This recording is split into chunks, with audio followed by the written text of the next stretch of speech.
that if you get the nomination, you will only do debates that are Commission on Presidential Debates. Only they can only do that. The reason we didn't take part in some of these third-party debates that were being done were because in the off chance that we'd actually make it to the CPD, they could use that as a reason to kick us off, even though we didn't sign anything. They'd say, well, in fairness to the other two who signed an exclusivity contract, we couldn't possibly bring someone else in. Now, at this point, I want to do every debate between here and Election Day because it's clear they're not going to let us on. So I'd be happy to debate Angela Walker, the Green Party candidate. She actually lives an hour and a half from me in Charleston. I'd be happy to debate Mark Charles's VP candidate. I forget her name at the moment. I'd be happy to debate Gloria Rivas's candidate, whoever the Constitution VP candidate. At this point, they've made it clear they're not going to let us in the big debate by just completely shutting us out. You got to get 15% or more in the polls. We're not going to poll you. Right. Now they recently did a poll among young voters, and it was among young registered voters, not likely voters. And libertarians always do better in likely voter polls. We got 12% among young voters, but just registered voters. So that means we probably get 15% or more among likely voters. So I believe we're going to do better this year than we did last year. We obviously have to run to win all the way to the end. I'm not going to come here and say, hey guys, I'm Spike Cohen and I'm running to get 5%. I think that's not, you have to run to win. But I do think we're going to do better than last year.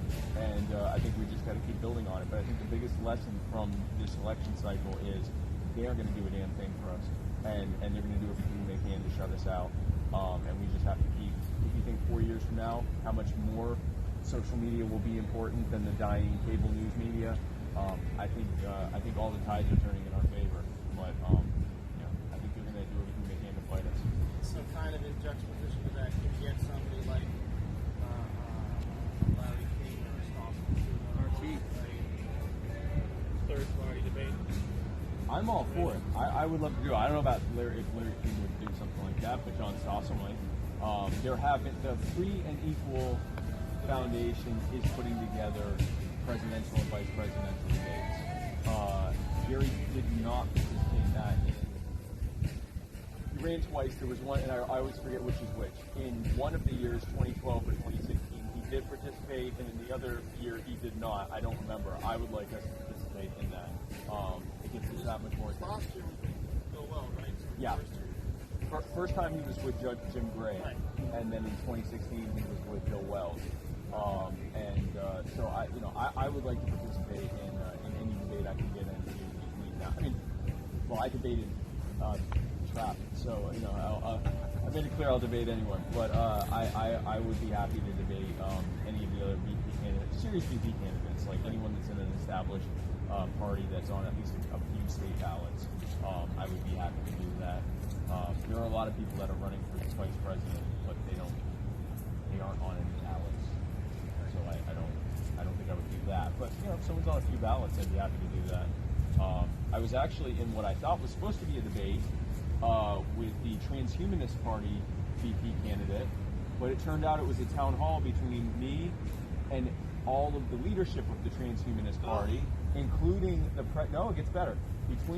Including the presidential and vice presidential candidate. They weren't able to make it to it. They originally planned on this big blitz to be able to get on the ballots. That all fell apart with the pandemic and the lockdowns. So they didn't get on any single ballot. So it ended. We had a long.